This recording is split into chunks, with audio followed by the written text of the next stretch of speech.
नमस्कार, मैं हूं सुरेश चौहान के और आप देख रहे हैं बिंदास बोल। बिंदास में हम आपके सामने लगातार उन सारों मुद्दों को लेकर आ रहे हैं जो ओबीसी से जुड़े हैं। ओबीसी एक व्यक्ति ना होकर एक ऐसी दुष्ट विचारधारा है जिस विचारधारा को लेकर हम आपके सामने ये सारा कार्यक्रम लेकर आए हैं। उद्देश्य है कि ऐसे देशद्रोही ताकतें जो है वो बेनकाब हो, हिंदुस्तान के सामने उनकी सच्चाई पता चले और उस सच्चाई से इस देश का होने वाला संभावित जो नुकसान है वो बच सके। और इसलिए आज हम आपके सामने इसी कड़ी में ओवैसी के नंगा नाच के कड़ी में एपिसोड लेकर आए हैं, जिसमें हम कह रहे हैं कि क्या ये हिंदुस्तान को फतह करने की जो बात करता है वैसे तो ये दुनिया को फतह करने की बात करता है, लेकिन जो हिंदुस्तान को फतह करने की बात करता है उसमें ये हिंदुस्तान में फोड़ो तोड़ो अर्थात डिवाइड एंड रूल, इसकी बात जब करता है तो इसका क्या फॉर्मूला है? इसका फॉर्मूला है दलितों को अलग उच्चारित करके हिंदुओं से तोड़ने का, जिसका शिकार बाबा साहब आंबेडकर नहीं हुए, लेकिन कुछ दलित नेता वर्तमान में छोटे मोटे स्तर पर इसका शिकार होते कुछ जगह दिख भी रहे। हालांकि जिन दलित नेताओं का इसने उपयोग किया उसको बाद में फेंक देने के भी ज्यादा उदाहरण हैं, लेकिन फिर भी बदलते राजनीतिक माहौल में ये मुस्लिम दलित फॉर्मूले के साथ हिंदू में तोड़ो फोड़ो राज करो की नीति अपना रहा है। और ऐसे में इसने जिस प्रकार की नीति अपना कर इस पूरे कैंपेन को, अभियान को चलाया है, उसके बहुत ही घिनौने पहलू भी है। और वो घिनौने पहलू कुछ ऐसे हैं जो पहलुओं को हम सोच नहीं सकते, जिनके बारे में हम विचार नहीं कर सकते, जो हमारे दिमाग में कभी आ नहीं सकता। लेकिन ऐसी ऐसी बातें की जा रही हैं जिन बातों को सुनकर हमारा आपका दिमाग तो खराब होगा ही, लेकिन हिंदुस्तानियों का दिल टूटेगा, दिमाग खराब होगा और फिर ये चाहता है वो दंगे हो गए। लेकिन हम बड़े ही सामान्य शब्दों में आपके सामने इस कार्यक्रम को इसलिए लेकर आए हैं क्योंकि आपको इसकी सच्चाई पता चले और आपके सामने हम बातों को रख पाए। हमारे साथ इस पूरे कार्यक्रम में कुछ अतिथि जुड़े रहेंगे, उन सब से भी बात करेंगे। लेकिन हमारे साथ अभी इस वक्त स्टूडियो में जुड़े हुए हैं दिल्ली विधानसभा के पूर्व के डेप्यूटी स्पीकर अमरीश सिंह गौतम जी से। गौतम जी, आपका मैं स्वागत करता हूं। हमारे साथ दिल्ली से हैदराबाद से मुनीश सिंह जी जुड़े हैं, जो भाजपा के दलित नेता के तौर पर जाने जाते हैं, वो भी हमारे साथ रहेंगे। हमारे साथ वरिष्ठ पत्रकार भी जुड़े हुए हैं और भी कुछ नेता हमारे साथ जुड़ेंगे, उनको भी हम आपके सामने लेकर आएंगे। लेकिन मैं आपको एक ऐसा वीडियो दिखाने जा रहा हूं जिसकी कल्पना आप नहीं कर सकते। पहले उसको देखते हैं, उसके बाद अतिथियों के पास चलते हैं। और हमारे ये दलित नौजवान की तकरीर के बाद तो इंशाअल्लाह मुझे लगता है कि इस इलाके में जितने बड़े की दुकानें, कल से उनके सेल में इजाफा होगा। आने देखिए, आपके बीफ के ऊपर गाना बना दिए। हम बोले तो केस बुक कर देते। अब हमारा दलित भाई बोल रहा है कि हम फख्र से कह रहे हैं कि हम बड़ा खाते। खाना चाहिए, गरीब क्या खाएगा? गरीब के पास पैसे नहीं है, ना मुसलमान के पास पैसे है। कहां से बकरे का गोश्त खाएंगे दलित और मुसलमान? अगर गोश्त खाना है तो वही बड़े का खा सकते। तो अब इंशाअल्लाह ताला मुझे लगता है कि पूरे बिस्मिल्लाह होटलों का भी बिस्मिल्लाह होगा। पूरी दुकानों में जितने बड़े के दुकानें हैं इंशाअल्लाह कल से सेल में और इजाफा होगा। तो इसके लिए तमाम दुकान वालों को इनका शुक्रिया अदा करना है। और बल्कि जितने हैदराबाद सिकंदराबाद में बड़े के गोश्त की दुकानें, वो लोग एक सेमिनार करके हमारे नौजवान लीडर को बुलाइए दलित के, उसका फायदा क्या है बताएंगे वो। मैं इसका बड़े का मतलब है गाय का मांस। और जो समस्त हिंदू या समस्त मानव जाति को मानने वाला व्यक्ति जो गाय के प्रति इतना सम्मान रखता है, ये बोल रहा है उस बीफ पार्टी के बाद, जहां पर बीफ पार्टी करने का एक ऐसा अट्टहास हुआ जिसके द्वारा लोगों में एक ऐसी भावना, उद्विग्न भावना भड़काने का प्रयास किया गया। उस बीफ पार्टी को प्रमोट करते हुए अब हम केवल मुसलमान नहीं बल्कि दलित भी कैसे बीफ अर्थात गाय का मांस खाते हैं, ये इसके भाषण का अर्थ है। इसके कई पहलू पर हम बात करेंगे। हमने 8 पहलू आज के कार्यक्रम के लिए दलित मत विभाजन को लेकर निकाले हैं, लेकिन ये मन विभाजन की भी बात करता है, आस्था और श्रद्धा के विभाजन की बात करता है। मैं चलता हूं, हमारे साथ वरिष्ठ नेता है, कांग्रेस के डिप्टी स्पीकर, दिल्ली में रह चुके हैं, अमरीश जी। इस भाषण को सुनने के बाद आपकी पहली प्रतिक्रिया क्या है? देखिए, मैं तो इतना ही कहूँगा कि जिस तरह की लैंग्वेज ये ओवैसी जी बोल रहे हैं, हाँ, उससे ये भारत के समाज को बांटने की बात दर्शाते हैं। हम तो ये चाहते हैं कि जो इस तरह की ये बांटने की बात कर रहे हैं, इनको मैं ये बताना चाहूँगा कि बाबा साहब डॉक्टर भीमराव अंबेडकर जी ने जब नवाब हैदराबादी ने अपने खजाने की चाबी उनकी तरफ सौंप दी थी कि आप मुस्लिम बन जाइए, हाँ, तो दलित जब नहीं बदले, बाबा साहब अंबेडकर ने उनकी उस मांग को ठुकरा दिया, उनकी उस ऑफर को ठुकरा दिया था। तो इसलिए बाबा साहब अंबेडकर के अनुयायी कभी भी इस तरह की बात को नहीं स्वीकार करेंगे। वो भारत के समाज के साथ में हैं, चाहे वो मुस्लिम हैं, चाहे वो हिंदू हैं, लेकिन वो बंटने के लिए तैयार नहीं है। ऐसे लोगों की बातों में वो नहीं आएंगे। और मैं तो ओवैसी जैसे नेताओं से भी ये कहूँगा कि वो भारत के समाज को एकजुट रहने दें और वो किसी भी तरह की इस तरह की फूट डालने की कोशिश ना करें और सेकुलर लोगों को बंटने ना दें, सेकुलर वोट को ना बंटने दें, वो राजनीति ना करें। इस तरह की जो उनकी ये चाल है, मैं समझता हूं कि इसको भारत के लोग स्वीकार नहीं करेंगे, चाहे वो हिंदू हैं, चाहे मुस्लिम हैं, चाहे सिख हैं, ईसाई हैं, बौद्ध हैं, जैन हैं, पारसी हैं, कोई भी धर्म के लोग हैं। मेरे को यही कहना है कि भारत का समाज बिल्कुल नहीं बटेगा, वो देश की एकता अखंडता के साथ रहेगा, समाज की एकता के साथ रहेगा। बिल्कुल। हमारे साथ अनिल नरेंद्र जी है, वरिष्ठ पत्रकार है। आप इस कार्यक्रम को पहले भी देख चुके होंगे, इसके बयानों को भी देख चुके होंगे। गाय का मांस खाने के विषय को ये कैसे मंच से पूरा मसाला लगाकर लोगों के सामने परोस रहा था, क्या है आपकी पहली प्रतिक्रिया? देखिए सुरेश जी, लोकतंत्र में हर एक आदमी को अपनी बात कहने की पूर्ण आज़ादी है, पर बात कहने का मतलब ये नहीं है कि आप इस तरीके के भड़काऊ भाषण दो जिससे कि विभाजित हो समाज और दंगे भड़कने की गुंजाइश हो जाए।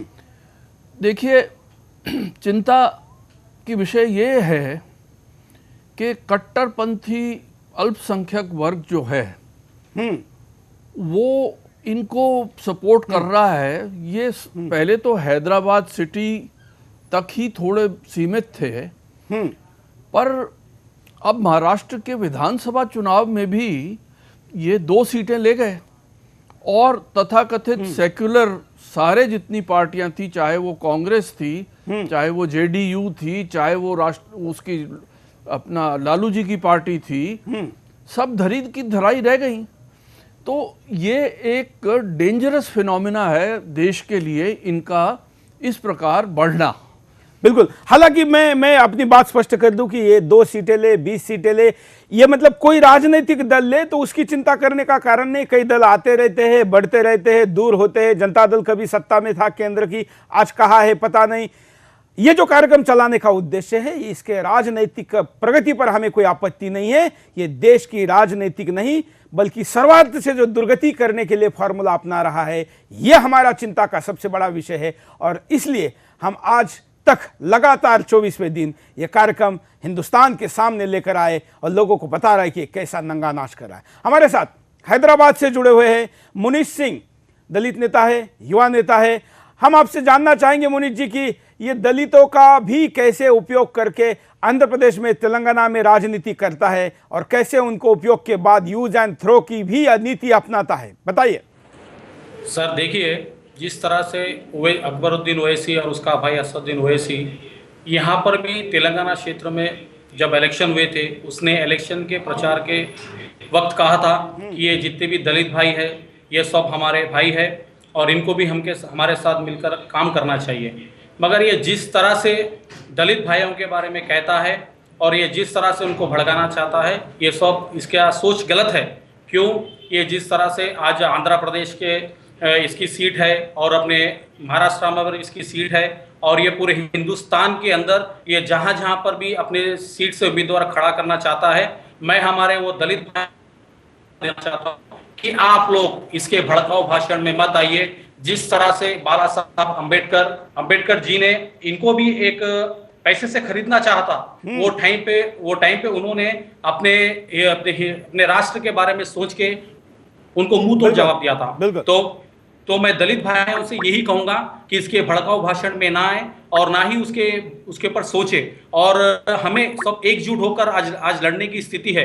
जिस तरह से ये कहता है कि हम हमारे दलित भाइयों को बीफ खिलाएंगे, खाना उससे जरूरी ये कहता है, मैं हमारे दलित भाइयों से पूछना चाहता हूं कि आप लोग सोचिए, ये जिस तरह से हिंदुस्तान के अंदर हर क्षेत्र में अपनी पार्टी से उम्मीदवार खड़े करके जिस तरह से ये करना चाह रहा है, वहां पर दंगे फैलने के बहुत सारी उम्मीदें हो जाएगी। तो मैं हमारे दलित भाइयों से विनती करता हूं कि आप लोग टूटे नहीं, एक जगह बने रहे और हिंदुत्व का साथ दे। और मैं राज्य सरकार, केंद्र सरकार, सभी सरकारों से यह विनती करता हूं कि जिस तरह से अपने नंगे भाषण का नाच कर रहा है, उसके ऊपर तुरंत एक्शन लेना चाहिए। और उसको कड़ी से, मैं आपके पास दोबारा आऊंगा। हमारे पास कमल बेनीवाल जी है, दलित नेता है और काफी राज्यों में इन्होंने इस विषय के लिए काम भी किया है। आप इस पूरे प्रकरण को देख रहे, आपकी क्या प्रतिक्रिया है? हमारी जो प्रक्रिया है ये है सबसे पहले कि जो एससी समाज को बांटने की इन लोगों ने बात की है, ओबीसी के साथ जोड़ने की, ओबीसी दलित ये पहले से ही कोई भाई हैं, कोई ऐसा कोई दूर नहीं हुए कभी भी। लेकिन इन लोगों ने जो अब की बार ये जो बात अलग बांटने की है, ये बहुत ज्यादा गलत बात है। मैं आपको एक और वीडियो दिखाना चाहता हूं, उसके बाद मैं आपके पास आता हूं। एक और वीडियो देखते हैं कि ये इसी मुद्दे को कैसे और अपनी अलग भाषा में रखता है। देखिए, अगर इतने बहादुर थे तो उस्मानिया यूनिवर्सिटी में दलित नौजवानों ने कहा कि नहीं, अब हम बड़े का गोश्त खाएंगे। उस्मानिया यूनिवर्सिटी में तमाम दलित स्टूडेंट्स ने कहा कि नहीं, अब हम छोटा नहीं खा सकते, अब हम बड़े को ही खाएंगे, हम मां को ही खाएंगे, हम गाय को खाएंगे, हम भैंस को खाएंगे। ये दलित स्टूडेंट्स ने कहा वहां पर। और क्या कहा उन्होंने कहा कि ये हमारे तहजीब का हिस्सा है। दलितों ने कहा कि ये हमारे तहजीब का हिस्सा है, हम इसको नहीं छोड़ सकते। आपको तकलीफ वहां नहीं हुई, पेट में बुड़बुड़े नहीं हुए, आपके लड्डू नहीं फूटे। वहां पर जाना था, जाके दलितों से मुकाबला करना था। दलित नौजवानों के लोगों ने मुझसे रब पैदा किया, हमेशा खाते आए और खाते रहेंगे। और ये फेस्टिवल होने के बाद हमारे पास रोज फेस्टिवल होती है बिस्मिल्लाह होटल में। हमारे हर महल्ले जात में बड़ा लटकावा होता है, कभी जरूरत पड़ी तो हमारे पास आओ, ये फ्रेश मिलता है हमारे पास। कि कैसे तुम्हारे दलित को बीजेपी ने ले जाकर जेल में डाला। बंगारू लक्ष्मण दलित है, माडिगा कम्युनिटी से उनका ताल्लुक है। आलाजाद के लोगों ने 60 साल में हिंदुस्तान को इतना खाया कि खा कर मर गए, मगर कभी जेल में नहीं गए। और एक दलित सिर्फ 1 लाख रुपए के लिए जेल में चले गए। मैं दलित भाइयों को दावत फिक्र देना चाहता हूं कि जिस जमात में तुम हो, वो जमात आलाजाद ब्राह्मणों की जमात है। हमारे साथ बीजेपी के सुरेश राठौड़ जी, दलित नेता, जुड़ गए हैं। दलितों को गाय का गोश्त खाने की, मांस खाने की बात ये किस तरीके से करता है और कैसे ये बीफ फेस्टिवल को बढ़ावा देता है, ये शब्द सुनने के बाद आप क्या करें सत्ताधारी पार्टी के नेता होते हुए भी? देखिए, जो दलित शब्द का इस्तेमाल ओबीसी महोदय कर रहे हैं, क्या कभी आपने सुना है कि कोई दलित जो अपने आप को हिंदू ना कहता हो? कोई दलित ऐसा मिलेगा जो गाय का मीट खाना पसंद करता हो या उसके नजदीक जाना पसंद करता हो? ये केवल दलित समाज में एक विद्रोह फैलाने की स्थिति वो पैदा करना चाहते हैं। हम इसका कठोर विरोध करते हैं। दलित आज जिस स्थान पर खड़ा है, वो आज पढ़ने में, लिखने में सबसे आगे है। कहीं कोई कमी इस प्रकार की नहीं है। आज दलित समाज के साथ में जो ओबीसी इस तरह के बयान देकर उनके बीच में फूट डालने का काम करना चाहते हैं या सरकार में विद्रोह करने का काम करना चाहते हैं, हम इस मंच के माध्यम से उनका घोर विरोध करते हैं, अनिल जी, निंदा करते हैं। अनिल जी, आप कई प्रकार के राजनेताओं को देखते होंगे जो अपने राजनीतिक स्वार्थ के पूर्ति के लिए न जाने कितनी गंद फैलाते भी होंगे और खाते भी होंगे और हजम भी करते होंगे, लेकिन इतने निचले स्तर की जिसके निंदा के शब्द भारत के किसी भाषा में नहीं है, ऐसे व्यक्ति की निंदा एज अ पत्रकार आखिर कैसे करेंगे? बड़ी शर्म की बात है। और उससे भी ज़्यादा शर्म की बात है कि असदुद्दीन ओवैसी पढ़े लिखे हैं, barrister at law from London है, तो इनको तो कम से कम सोचना चाहिए कि ये क्या बोल रहे हैं। मैं एक हट के बात कहना चाहता हूं सुरेश जी, कल को कोई हिंदू नेता खड़ा हो जाए और वो कहे कि इनके यहाँ भी प्रतिबंध है एक जानवर, मैं नाम नहीं लेना चाहता, सुअर का उसमें क्या है? जब वो गाय का ले रहा है तो बोलने में अगर उसको काट के खाने की आह्वान वो कर दे तो फिर क्या होगा? ये कहाँ बहुत पहुंचेगी? इस बिल्कुल बहुत गलत बात है।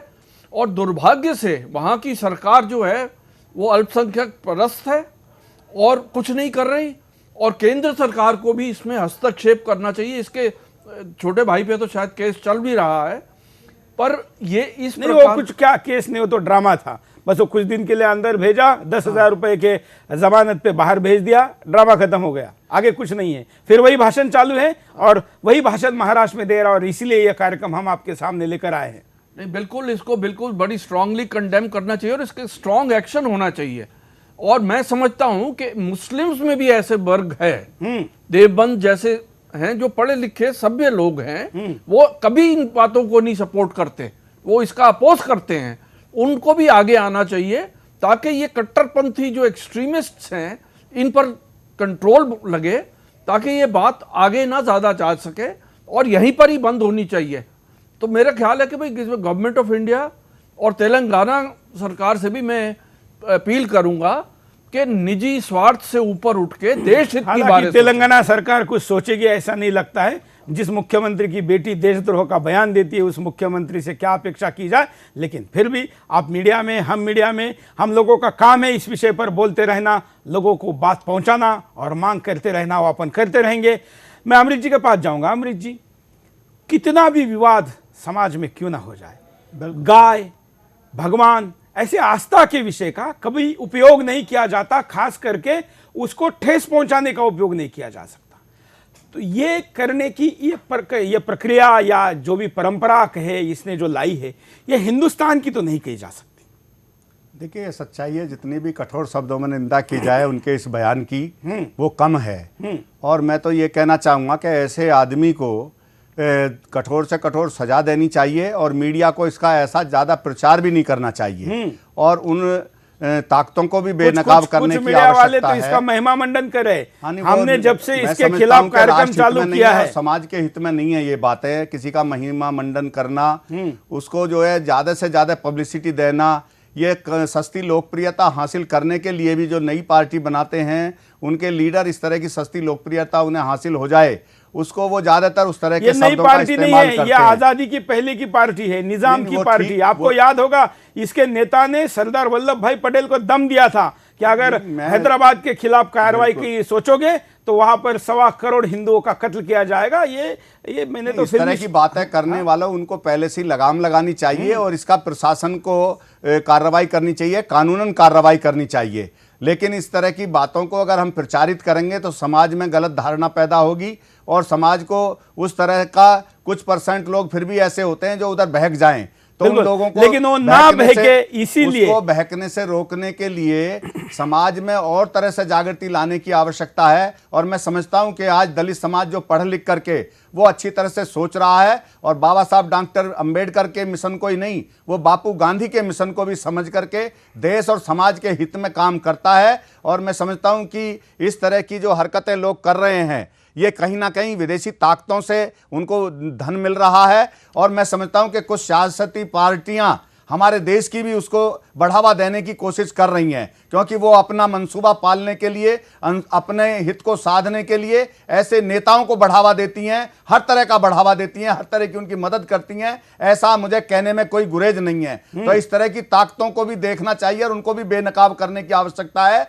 और मैं समझता हूं कि भारतीय समाज पर हमें गर्व है। भारतीय समाज चाहे वो किसी भी बिरादरी का है, चाहे किसी भी धर्म का है, ऐसे लोगों की कहने में नहीं आएगा और ना भटकेगा और ना बदलेगा। वो बिल्कुल देश के संविधान के प्रति आस्था रखते हुए देश हित में काम करेगा, देश की एकता के लिए काम करेगा और समाज की एकता के लिए काम करेगा, समाज में समरसता लाने का काम करेगा। ऐसा मेरा मानना है। बिल्कुल, मैं आपको इसका एक और वीडियो दिखाता हूं, लेकिन उसके पहले हम एक छोटा सा ब्रेक लेते हैं। हमारे पास आज इसका 8 ऐसे वीडियो है जो दलित राजनीति के लिए ये किस हद तक गिर सकता है ये दिखाता है। रुकते एक छोटे से ब्रेक के लिए, ब्रेक के बाद दोबारा आएंगे। ओवीसी के नंगा नाच की बिंदास बोल की सीरीज जारी है।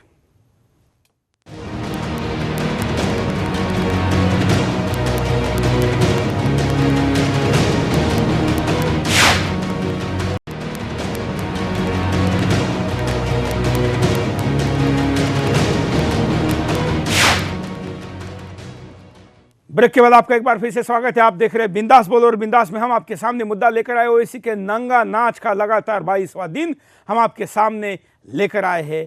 हम आपको दिखा रहे हैं कि ओवैसी के नंगा नाच के कितने पहलू है, और इन सारे पहलुओं को आपके सामने दिखाने का उद्देश्य है समाज का कोई भी घटक, छोटा सा भी हो, बड़ा भी क्यों ना हो, सीखा हो, अनसीखा हो, पढ़ा हो, अनपढ़ा हो, या कैसे भी हो, बड़ा हो, गरीब हो, श्रीमंत हो, वो इसके बातों में ना आए, क्योंकि इसकी बातें जहरीली है। बीमारी का नाम दिया जाए तो कैंसर नहीं, एड्स भी छोटा है। ऐसे विषाणु इसके भाषण में, इसके विचार में और इसके योजना में है, जो हिंदुस्तान को खोखला करने के लिए पर्याप्त है। इसके ऊपर आरोप लगते हैं कि कई विदेशी शक्तियों के साथ मिलकर यह हिंदुस्तान को तबाह और फतह करने की बात करता है, और इसका यह सारा फॉर्मूला बेस है भारत में बहुसंख्यक हिंदू समाज को दो फाड़ करने में। फोड़ो और राजनीति करो की जो नीति है, इसको अपनाते हुए अब इसने दलितों को साथ लेकर चलने का प्रयास किया है। हालांकि इसके बाप ने भी किया, लेकिन उसमें वो सक्सेस नहीं हो पाया।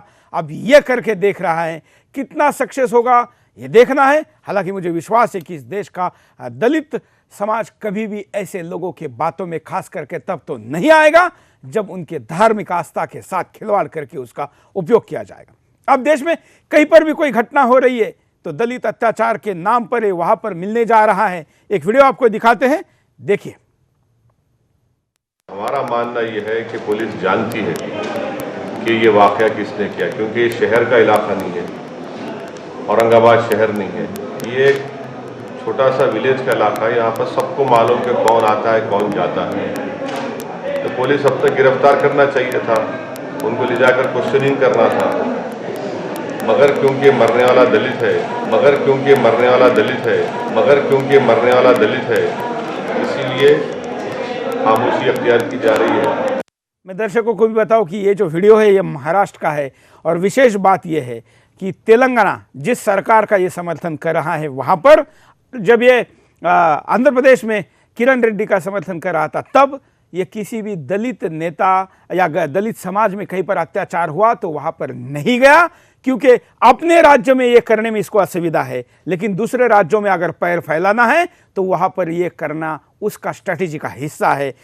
अमरीश जी, इसकी ये जो स्ट्रैटेजी है, जिसमें जिस प्रकार से ये दूसरे राज्यों में खास करके जहाँ नया इस एंट्री कर रहा है, वहाँ पर दलितों का मसीहा बनकर उतरने की बात करता है, क्या दलित समाज इसके इस प्रलोभन में या इसके इस खेल में किसी तरीके से बलि पड़ सकता है? देखिए, मैं समझता हूं कि ना तो ऐसे नेता की बातों में दलित समाज आएगा, ना मुस्लिम समाज आएगा।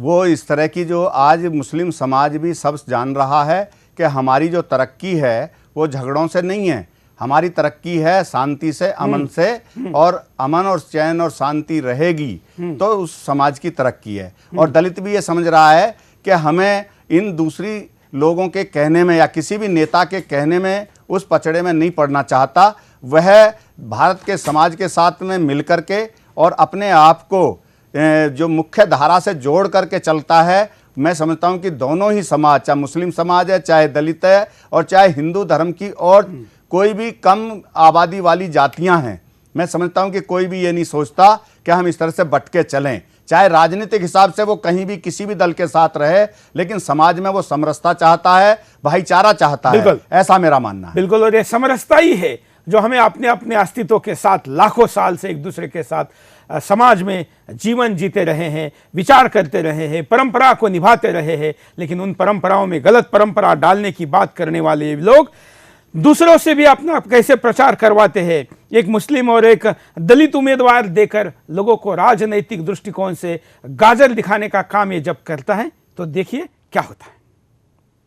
उठो मेरे प्यारे मुसलमानों, उठो, वक्त आया है। और मैं आपसे पूछना चाहता हूं, क्या हम शोलापुर से इलेक्शन लड़े या ना लड़े? लड़े या ना लड़े? हम चाहते हैं कि एक हलके से एक मुसलमान उम्मीदवार हो और दूसरे हलके से हमारे धंगर, हमारे दलित समाज से कोई उम्मीदवार बने। क्या मंजूर है? ये देखिए, जब इस प्रकार का कोई राजनीतिक प्रलोभन उम्मीदवारी का दिया जाएगा तो कुछ हो सकता है क्या? मैं पूछना चाहूंगा सुरेश राठौड़ जी। देखिएगा, ये जो प्रलोभन हमारे समाज को या दलित समाज को देने की बात कर रहे हैं, इस तरह के प्रलोभन मैं आपको याद दिलाना चाहूंगा कि हैदराबाद के निजाम ने डॉक्टर भीमराव अंबेडकर जो संविधान के निर्माता थे, उनको भी अपने समाज में जोड़ने की बात कही थी, लेकिन उनको बाबा साहब ने ठुकरा दिया था।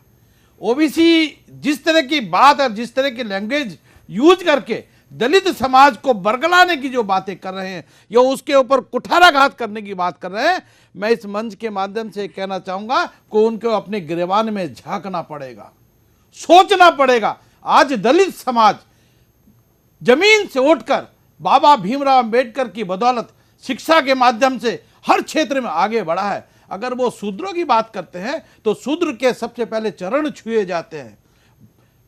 प्रथम स्थान ब्राह्मण का, दूसरा क्षत्रिय का और तीसरा वैश्य का, चौथा स्थान अगर शूद्र का बताया तो झुकने के लिए है। इनको अगर पढ़ना है, उनके ऊपर कुठाराघात करने के बजाय उनके चरणों में जाकर माफी मांगे जो उनको बरगलाने की बात करते हैं। हम इस मंच के माध्यम से उनका घोर विरोध करते हैं, चेतावनी देते हैं। दलित समाज वाला नहीं। चर्चा को आगे बढ़ाते हुए हमारे साथ कमल बेनीवाल जी है। बेनीवाल जी, खास करके जब राजनीतिक पार्टिसिपेशन की बात आती है और किसी न किसी नेता को जब उसका व्यक्तिगत महत्वाकांक्षा के तौर पर लगता है कि विधानसभा में, लोकसभा में या किसी भी सदन में छोटे मोटे जगह पर पहुंचना है और कोई दूसरा टिकट नहीं देता है और इसकी पार्टी टिकट देती है, तो फिर ऐसे केस में कुछ लोग इसके साथ जा सकते हैं क्या? देखिए, देश में कोई भी हिंदू या एससी ऐसा नहीं है जो गाय का मांस खाकर टिकट लेना मंजूर करेगा। देश में, मैं तो आपके चैनल के माध्यम से ये कहना चाहता हूं कि कोई भी देश में ऐसा हिंदू नहीं है जो गाय का मांस खाकर टिकट लेना मंजूर करेगा। और मैं तो ओबीसी भाइयों से भी ये कहना चाहता हूं, ऐसे आदमी को समाज से ही बाहर कर देना चाहिए। ये समाज की एक बहुत बड़ी जहर है, समाज में ये ओबीसी समाज में जहर है बिल्कुल।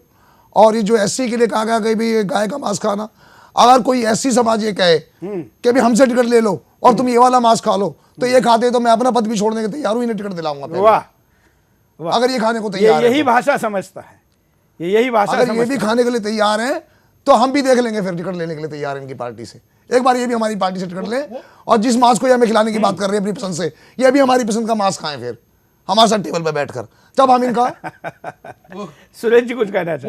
वो खा लेंगे, उनका कोई दीन और ईमान नहीं है। हाँ, वो उस मांस को भी खा लेंगे। अब मैं स्पष्ट रूप से कहना चाहता हूं, वो सुअर का मांस भी खाना पसंद करेंगे, लेकिन अपनी घिनौनी राजनीति से वो बाज नहीं आएंगे।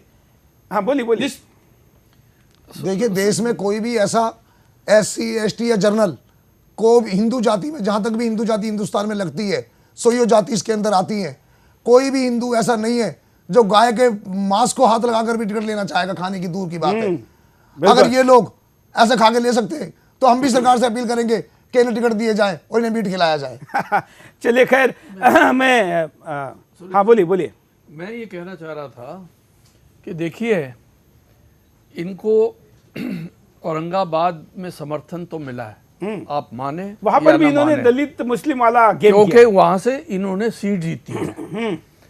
मैं दूसरी बात करना चाहता हूं सुरेश जी कि असद ओवैसी तो लोकसभा के मेंबर हैं, तो लोकसभा के सांसद के हैसियत से इनके आचरण पर कोई एक्शन नहीं लिया जा सकता? बिल्कुल लेना चाहिए। नंबर एक।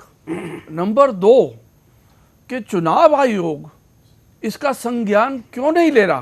क्योंकि चुनाव आयोग में भी ऐसी बातों पर बड़ी सख्त पाबंदी है। तो मुझे नहीं समझ आ रहा कि ये क्यों नहीं लिया जा रहा। तो इस पर भी इन्हें जरूरी है कि इन्हें लेना चाहिए। बिल्कुल, क्योंकि चुनाव आयोग का तो इतना गंदा खेल है।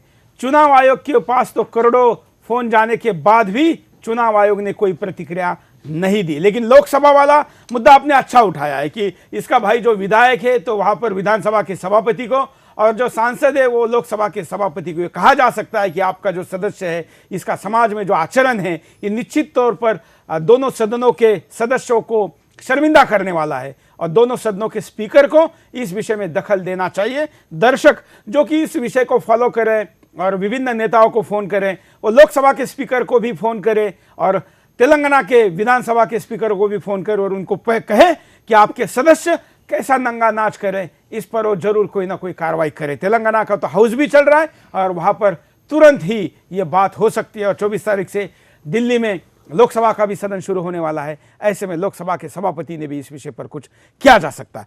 इसका एक और वीडियो दिखाते हैं, उसके बाद आगे चर्चा को बढ़ाते हैं।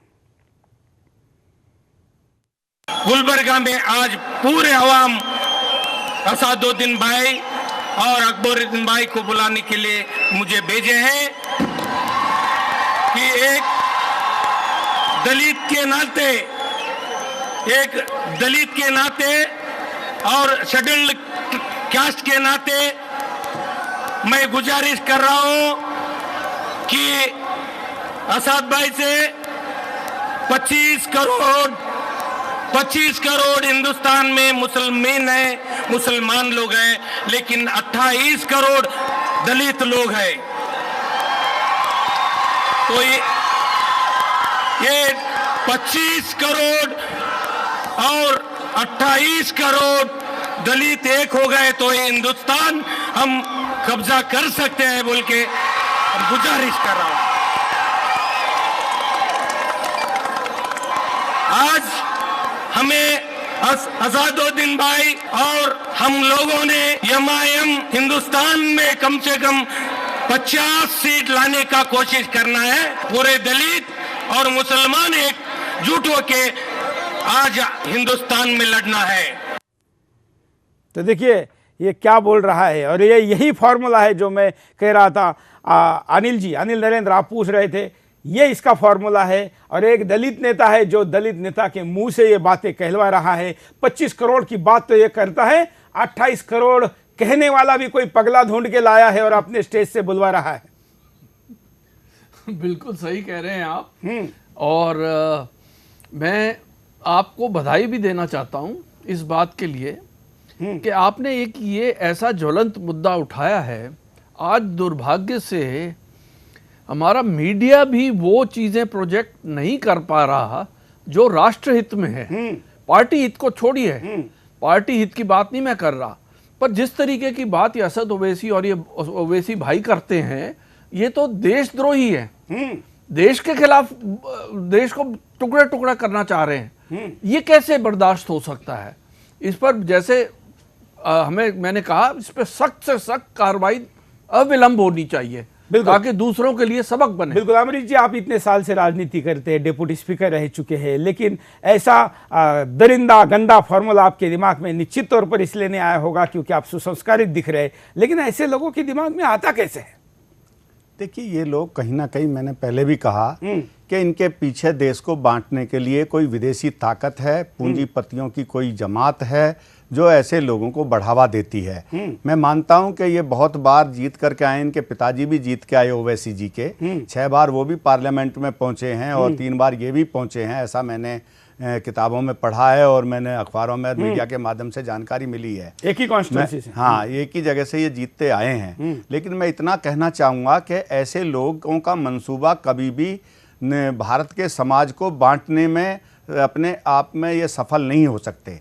ये किसी भी ना एक धर्म के लोगों को बांट सकते हैं, ना किसी एक बिरादरी के लोगों को बांट सकते हैं, क्योंकि लोगों की आस्था भारत की एकता से जुड़ी है, भारत की संप्रभुता से जुड़ी है, भारत के संविधान से जुड़ी है, भारत के लोकतंत्र से जुड़ी है। लेकिन मैं इतना जरूर कहूंगा कि ऐसे लोगों को बढ़ावा नहीं देना चाहिए। मीडिया जो ये दिखा रहा है, इससे समाज को जागृत करने के लिए दिखा रहा है। मैं कोई मीडिया की बुराई नहीं कर रहा, लेकिन ऐसे लोगों की पूरी भाषा को समझ करके निश्चित रूप से, क्योंकि ये लोग सस्ती लोकप्रियता हासिल करने के लिए इस तरह की भाषा का इस्तेमाल करते हैं। और भारत के चुनाव आयोग को भी चाहिए कि ऐसे लोगों की पार्टी को, जिस तरह से कई बार समय समय पर विभिन्न संगठनों पर भी बैन लगा है, ऐसी पार्टियों पे बैन लगाना चाहिए। इन पार्टियों को बिल्कुल लोकतंत्र से बाहर करना चाहिए और इन लोगों को हिरासत में लेकर के इन पे मुकदमा चलाया जाना चाहिए और इन्हें जेल के शिक्षों से बाहर नहीं निकलने देना चाहिए। इसके मैं पार्टी इतना कहना चाहूंगा, ये भारत के समाज में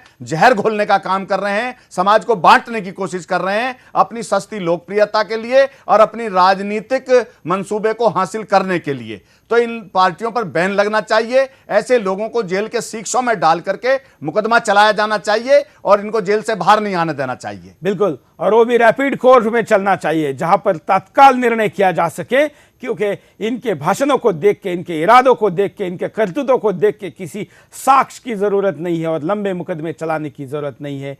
मैं कमल बेनीवाल जी के पास जाऊंगा। आपने इस भाषण को सुनने के बाद, आप तो बहुत बड़े दलित नेता है, 2-2, 3-3 राज्यों में काम कर रहे हैं, क्या कहेंगे? देखिए, ये दलितों के लिए बड़ी दुर्भाग्यपूर्ण बात है जो उन्होंने अपने मुंह से कही है कि गाय का मीट खाना या खिलाना या जैसे भी कहा उन्होंने, ये फार्मूले की जो बात की है, ये जो फार्मूले की बात की है, ये सरासर गलत कही है उन्होंने। उसके खिलाफ इनके मकोका के तहत इन पर मुकदमा चलना चाहिए, रासुका के तहत इन पर मुकदमा चलना चाहिए। ये तो देश में बहुत भड़काऊ भाषण है इनका, और ऐसे लोगों को अभी समय रहते नहीं रोका गया तो ये देश के लिए बड़े नासूर पैदा होंगे। और ऐसे लोगों पर जल्द से जल्द चुनाव आयोग को लगाम लगानी चाहिए। और मैं देश के दलित, सभी एससी दलित भाइयों को यह निवेदन करता हूँ न्यूज़ के माध्यम से कि ऐसे लोगों की बातों में ना आए और ऐसे लोगों का कभी सहयोग ना करें और कभी इनको अपने द्वार पे पानी तक भी ना पिलाएं, अगर सच में ही दलित या हिंदू है तो। बिल्कुल, हम मुनीष सिंह जी के पास जाएंगे जो हैदराबाद से हमारे साथ जुड़े हुए। मुनीष जी, इसकी ऐसी सारी बातों की आदत हो गई है और इसलिए वहां के लोग इसके खिलाफ बोलते नहीं, ऐसा तो नहीं है? देखिए साहब, मैं आपसे सब में पहले ये कहूँगा, इसका पिताजी जो उस ओवैसी है, उसका पिताजी जब 1984 में फर्स्ट टाइम एमपी बना था, आप उससे भी पूछिए कि हैदराबाद के अंदर उसने कितने दलित भाइयों को मारकर रोड पर नंगा गिराया था, नंगा तलवारों से काटकर हमारे दलित भाइयों को मार गिराया था। दलित भाइयों को चाहिए कि साजिश के तहत फंसना नहीं चाहिए, इसके आगे फंसना नहीं चाहिए। मैं मेरे दलित भाइयों से यही प्रार्थना करूंगा कि उसकी साजिश में ना आए। और एक बात मैं आपको ये भी कहूंगा सुरेश जी, ये हैदराबाद के एमपी सीट किसी दलित भाई को देगा? क्या ये अपनी सीट किसी दलित भाई को देगा? नहीं देगा करता है तो। हाँ। और मैं उससे ये भी कहूंगा कि जब तू हमारे दलित भाइयों के बारे में कहता है और तेरा पिताजी, तेरा बाबा 1984 में हमारे दलित भाइयों का कत्लेआम किया था, तो अगर तेरे में उतनी ही ताकत है तो चार मीनार या कुतपुरा के क्षेत्र से टिकट देके बता, टिकट देके बता। और दलित प्रेम दिखाना अलग बात है, लेकिन वास्तव में दलित का MIM पार्टी विकास चाहती है तो 1984 हैदराबाद में जितने दलित भाइयों का कत्लेआम हुआ था और उनके घर कब्जे किए गए थे, मैं असद से पूछता हूं कि जिस तरह से तूने हमारे दलित भाइयों का कत्लेआम किया और घर कब्जा किया है, वो वापस दे। क्या वो देगा सुरेश जी? बिल्कुल। और एक कब्जा करने का खानदानी धंधा लगता है, इसलिए हिंदुस्तान पर कब्जा करने की बात इसके लोग करते हैं। दूसरे राज्यों के छोटे छोटे नेताओं को बुला के हैदराबाद के मंच से ये अपने आप को हीरो बनाने की कैसी कोशिश करता है। थोड़ी देर पहले कर्नाटका के गुलबर्गा के नेता के, एक दलित नेता के भाषण को आपने सुना। उसी भाषण में ये अपने महिमा मंडन की बात कैसे करता है, देखिए। 2 दिन भाई, आप 1000 साल में एक बार आप जैसे पैदा होते हैं कि अवाम, मुसलमान और दलित आपके साथ देंगे और दलितों से भी आप ले चलो, हमें एक थे बाबा साहब अंबेडकर, एक थे बाबा साहब अंबेडकर, उसके बाद आप ही है हमारे भी। तो असदुद्दीन भाई और अकबरुद्दीन भाई, आप जतन से रहना कि बुरे नजर लग जाएंगे। ये तो ऐसा हो गया जैसे कोई माँ अपने कालू को कहती है कि तुमको नज़र ना लगे। हालांकि ये रंग भेद की बात नहीं कर रहा हूँ, लेकिन किसी राक्षस को नज़र ना लगने की बात करने वाला ये दलित नेता, नाम तो नहीं जानता, कहाँ से पगला पकड़ के लाया है। आप लोगों को नहीं लगता कि बाबा साहब जी का नाम यूज करके कुछ लोग इसके साथ जुड़कर अपना उल्लू सीधा करें, और ऐसे लोगों पे रोक लगानी चाहिए? ऐसे लोगों की संख्या दलित समाज में शामिल करना, अब इसको जानते हैं, ये जो अभी वीडियो मैं देख नहीं रहा था, ना मैं जानता हूं ना मैंने कभी इसके देखिए, बारे जो में लाशों सुना। के ढेर पर चलकर राजनीति करना चाहते हैं, लाशों को ढेर पर चलकर इन्होंने अपनी मंजिल को तय करना चाहते हैं, ऐसे लोगों पर सख्त से सख्त कार्रवाई होनी चाहिए, जल्द से जल्द कार्रवाई होनी चाहिए, और इन लोगों को बिल्कुल आजाद ना घूमने दिया जाए। नहीं, लेकिन क्या कोई दलित नेता किसी मंच पर जाकर बाबा साहब के बाद आप ही है ऐसी बात करना? अमरीश जी, देखिए, मैं इतना बताना चाहूँगा, ना तो बाबा साहब डॉक्टर भीमराव अंबेडकर के अनुयायी और ना बापू गांधी के अनुयायी इस देश में ऐसे नेताओं की बातों में नहीं आने वाले। वो ऐसे ओछे नेताओं की बातों को अच्छी तरह से जानते हैं, समझते हैं। वो बिल्कुल ऐसे लोगों की बरगलाने में या ऐसे लोगों की बातों में नहीं आएंगे। और ये जो पूरा समाज के ठेकेदार बन रहे हैं, जैसा कह रहे हैं कि 28 करोड़ दलित आपका साथ देंगे, कोई दलित ऐसे नेताओं का साथ नहीं देगा। ये मैं विश्वास के साथ कह सकता हूँ, क्योंकि ये धरती, भारत की धरती, ये दलितों के लिए भी उतनी है, और ये हर धर्म और हर जाति के लोगों के लिए बराबर है। हम सब तो ऐसे लोगों के लिए भारत माता सबके लिए बराबर है, और भारत को सब लोग एक सूत्र में पिरो देखना चाहते हैं, एक सूत्र में पिरोया हुआ देखना चाहते हैं, एकजुट देखना चाहते हैं। और अखंडित भारत की कल्पना जो बाबा साहब अंबेडकर ने संविधान के माध्यम से की, बापू गांधी जी के विचारों में जो ये अखंड भारत की जो वकालत है, और उनके ही नहीं, लेकिन अब्दुल कलाम साहब नेता जैसे भी इस देश के नेता रहे हैं, जो पाकिस्तान नहीं गए और वो हिंदुस्तान में रह करके उन्होंने देश की मजबूती के लिए काम किया। हम ऐसे नेताओं को सलाम करते हैं, सल्यूट करते हैं, और हम उनके पद चिन्हों पर चल करके भारत के समाज की एकता देखना चाहते हैं, भारत के समाज को, हर वर्ग को बढ़ता हुआ देखना चाहते हैं। अनिल जी, ये पाकिस्तान जाने के लिए कहता है कि जाएंगे नहीं, लेकिन जाएंगे तो ताजमहल लेके जाएंगे, कुतुब मीनार लेके जाएंगे, लाल किला लेके जाएंगे। ये लूट की जो वंशवत इनकी परंपरा है, ये चीजें लेके जाने की बात करता है, और एक तरफ दलितों की बात करता है। दोनों बातें एक साथ कैसे हो सकती हैं? देखिए, ये मुझे नहीं पता ये मुगल वंश से संबंध रखता है जो लूट खसोट की बात करता है। हाँ। पर मैं एक बात कहता हूँ कि सुरेश जी, मैं ये यहाँ पर 3 दलित नेता बैठे हुए हैं बड़े बड़े, क्या आज दलितों में लीडरशिप या नेतृत्व का एक वैक्यूम आ गया है क्या? क्योंकि जहाँ तक मैं समझ पाया हूँ कि मायावती जी ने अच्छा कंसोलिडेट किया था, और दलितों को आगे बढ़ाने के लिए उन्होंने कुछ कदम ठोस काम भी किए थे। बाद में शायद वो थोड़ा फर्क पड़ गया, पर ये आज दलित समाज का कोई नेतृत्व मुझे बड़ा क्लियर नजर नहीं आ रहा। हाँ, लेकिन हालांकि मायावती की बाकी विषयों की कितनी भी निंदा की जाए, मायावती ने ये शब्द प्रयोग नहीं किए जो इसने किए थे। बिल्कुल। तो ये एक समय समय पर सभी पार्टियों ने दलितों का सम्मान किया है, दलितों की इज्जत की है, चाहे इसमें कांग्रेस पार्टी हो, चाहे बीजेपी हो या बीएसपी हो। मैं तीनों पार्टी का रिजल्ट बताया दे रहा हूँ। जैसे कि अभी हम मान लें कि बीएसपी ने भी दलितों की इज्जत की है, कांग्रेस ने भी दलितों की इज्जत की है। एग्जाम्पल के तौर पर हमारे गौतम जी बैठे डिप्टी स्पीकर रहे हैं, ये हमारे लिए बड़े गर्व की बात थी। ऐसी बीजेपी में भी कई लोग हमारे एमपी हैं, अभी बने उदित राज जी बने, दिल्ली के 700 एमपीओ में से एक एमपी है, वो भी एससी है। तो सभी पार्टियों ने एससी को बड़ा सम्मान दिया है। अनिल जी, चाहे हम कांग्रेस की बात करें, बाबू जगजीवन राम जी एक बड़ा चेहरा, कई नाम हो सकते हैं, डॉक्टर भीमराव अंबेडकर। आज अगर हम भारतीय जनता पार्टी की बात करेंगे तो माननीय थावरचंद गहलोत जी एक बड़े नेता के रूप में, और भी कई नाम लिए जा सकते हैं, बहुत सारे, उदित राज जी बहुत बड़े नेता हैं, इसलिए देश के नेता नहीं। हैं। पर मैं एक बात ये करना चाहता हूँ कि नहीं, वैक्यूम की जो बात इन्होंने उठाई, वोट बैंक नहीं बन गया दलित वर्ग। नहीं, लेकिन वोट बैंक की जो हर पार्टी, बाबू जगजीवन राम पहुंचे या मीरा कुमार जी पहुंची तो अपनी काबिलियत से पहुंची, वो भी उनके बात, उनका फैक्टर बहुत इंपॉर्टेंट है। और जो भी दलित, चाहे किसी भी वर्ग से हो, दलित वर्ग से हो, अगर उसमें काबिलियत है तो उसे मौका मिलेगा। पर बहुत सारे आप लोग भी, चाहे वो दलित है, आप लोग भी डिवाइड हो जाते हो वोट बैंक के चक्कर या में। ओबीसी है। जैसा काबिलियत के बिना तो कोई नहीं ये विचारधारा की कामयाब लड़ाई। हुआ। दलित समाज काबिलियत में कामयाब होता है आदमी। लेकिन मैं एक चीज, सुरेश जी, मैं एक चीज कहना चाहूंगा, देश का दलित ना तो आतंकवादी कभी रहा, नहीं रहा, ना भू माफिया रहा, ना सड़क माफिया रहा, ना खनन माफिया रहा, वो देश को ना बढ़ाने में- नक्सलवादी रहा, ना नक्सलवादी रहा। देश के दलित का विश्वास इस देश के संविधान में रहा और संविधान के प्रति वो अपने आप को समर्पित रखता है। बिल्कुल।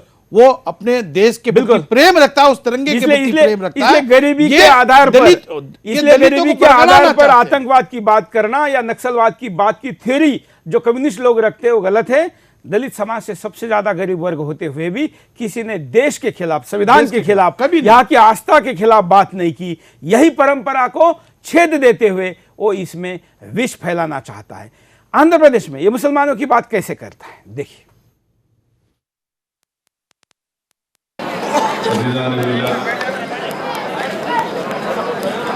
अभी आप और हमने उस्मानिया यूनिवर्सिटी दलित स्टूडेंट के सदर के जज्बात को सुना और उनके जज्बात को और उनकी बात को सुनने के बाद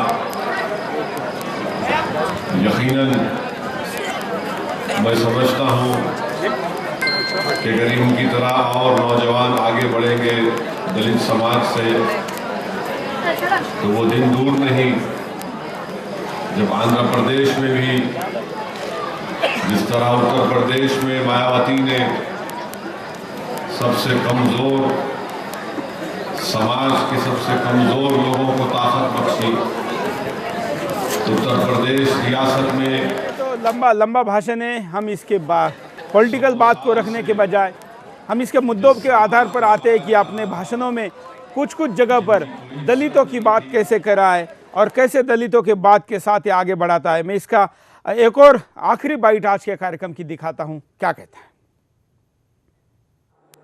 We hope and trust that the government will respond positively to our demand of backward class sub-plan and minority sub-plan. And also, sir, an important issue about SC categorization issue, sir. Sir, another matter that concerns sections of Dalit communities in the state is the issue of ABCD categorizations. That has been hanging fire for almost 15 years, sir.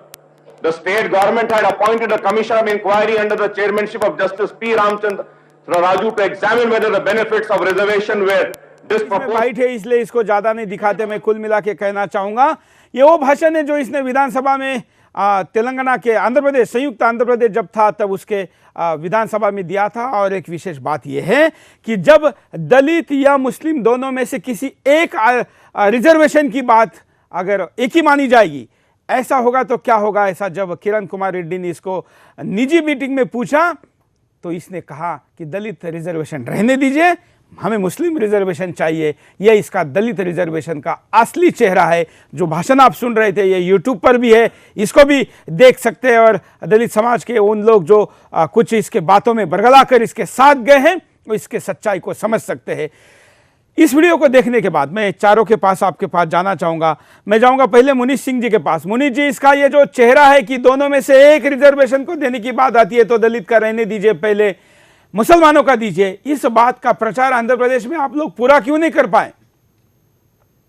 Sir जी, सुरेश जी, ये जिस तरीके से दलितों के बारे में कहता है कि उनका आरक्षण रहने दीजिए और मुसलमान भाइयों को दीजिए, ये एक तरह से सांप्रदायिक हिंदुत्व को ठेस पहुंचा रहा है। ये समय पहले मैं हमारे दलित भाइयों से प्रार्थना करूंगा कि जिस तरीके से ये हमारे दलित भाइयों के बारे में कहता है, तो मैं खास तौर पे आपसे सुरेश जी ये कहना चाहूंगा कि ये कार्यक्रम शायद मायावती जी देखती होगी या नहीं होगी, देख रही और उत्तर प्रदेश, हाँ जी, तो मैं हमारे सभी दलित भाइयों से जहां जहां पर स्थित है ऑल इंडिया लेवल में, जैसे कि उत्तर प्रदेश, दिल्ली, छत्तीसगढ़, राजस्थान, धन्यवाद। गुजरात। हमने देश के तमाम नेताओं को ये कार्यक्रम देखने को कहा है, नेता देख भी रहे, लेकिन अनिल जी, देश के राजनेता इसके खिलाफ बोलने से क्यों डरते हैं? मैं जैसे मायावती हो या तमाम बाकी कई ऐसे लोग हैं जिन लोगों ने मुझे एसएमएस करके फ़ोन करके कहा कि ये मुहिम बहुत अच्छी है और इसको एक्सपोज आप कर रहे हैं, जान पे खेल के, नाम पे खेल के, सारी खतरों को मोल कर हम इसके खिलाफ जो बोल रहे हैं, ये इस मुहिम का समर्थन तो सब कर रहे हैं, लेकिन इसके खिलाफ बोलने को कोई तैयार नहीं। क्या ओवैसी का मतलब मुसलमानों का ब्रांड? ऐसा तो नहीं हो गया है, और ऐसा होना देश के लिए कितना बड़ा खतरा हो सकता है? बहुत बड़ा खतरा है, और इसलिए नहीं कोई एक्शन ले सकता। बाकी पार्टीज की मैं बात करूंगा कि वो वोट बैंक की राजनीति से कभी ऊपर नहीं उठ पाते। सिर्फ भारतीय जनता पार्टी, जिनकी अब केंद्र में सरकार है, इससे ऊपर उठ सकती है। तो मुझे तो इस बात पे आश्चर्य है कि केंद्र सरकार ने अब तक इस पर कोई कार्रवाई क्यों नहीं करी। तो उन्हें मैं समझता हूं कि एकदम कार्रवाई करनी चाहिए। देखिए, ये बात सिर्फ एक वर्ग विशेष के बारे में नहीं है, ये देश को तोड़ने और देश में दंगा भड़काने और पूरी तरह से अराजकता पैदा करने का ये मुद्दा है, जो कि किसी भी सरकार को स्वीकार्य नहीं होना चाहिए। तेलंगाना सरकार को भी नहीं होना चाहिए, किसी को भी नहीं होना चाहिए। लेकिन दुर्भाग्य, मैं कार्यक्रम के आखिर में एक पहलू पर मेरा दृष्टिकोण क्या है, मुझे क्या लगता है कि ये क्यों बोल रहा है, क्योंकि मैं 22-23 कार्यक्रम करते करते इसके जहन तक जाना जो बोल रहे हैं ना, इसके बारे में मेरा वो हो चुका है कि ये ऐसी हरकत क्यों करता है, क्यों कर सकता है। इसका मुझे पूरा अनुमान आ रहा है, क्योंकि मैं तादात्म्य के साथ इस विषय के साथ जुड़ा हूँ। मैं 10 साल करीब मुझे दिल्ली में आने को हुए हैं। मैं 10 साल में कोई ऐसा महीना नहीं गया जिसमें मैं दिल्ली के बाहर नहीं गया। लेकिन इस बार मैंने दिवाली नहीं मनाई। मैं दिवाली से लेकर अब तक लगातार दिल्ली में इस विषय पर डटा हूँ। इस विषय पर इतना आकलन मुझे हुआ है कि इसकी हर गंदी करतूत के पीछे ये क्या सोच सकता है, ये मैं सोच सकता हूँ। मुझे ऐसा लगता है, शायद मैं आप लोग चारों लोग, पाँचों लोग जो जुड़े हैं अपनी राय रखें। मुझे ऐसा लगता है कि जब एक्सट्रीमिस्ट मुसलमानों का इस देश में अति हो जाएगा, एक्सट्रीमिज्म हो जाएगा, खास करके इसके भाई जैसे लोगों का, तब अपोज करने वाला सबसे पहले कोई रहेगा तो दलित समाज का रहेगा, ऐसा मेरा अनुमान है। क्योंकि जान पर खेलकर संघर्ष करने की भावना इस समाज में सबसे ज्यादा होती है। क्या इसलिए डर के भी, कैलकुलेशन तो है 28 करोड़ और 25 करोड़ का, लेकिन अपने आप को बचाने के लिए भी इस समाज के बारे में ये ऐसा अप्रोच रख रहा है। ये कारण है क्या? मैं बात करूंगा सुरेश जी से शुरू। 5 सेकंड में अपनी बात को कहिए।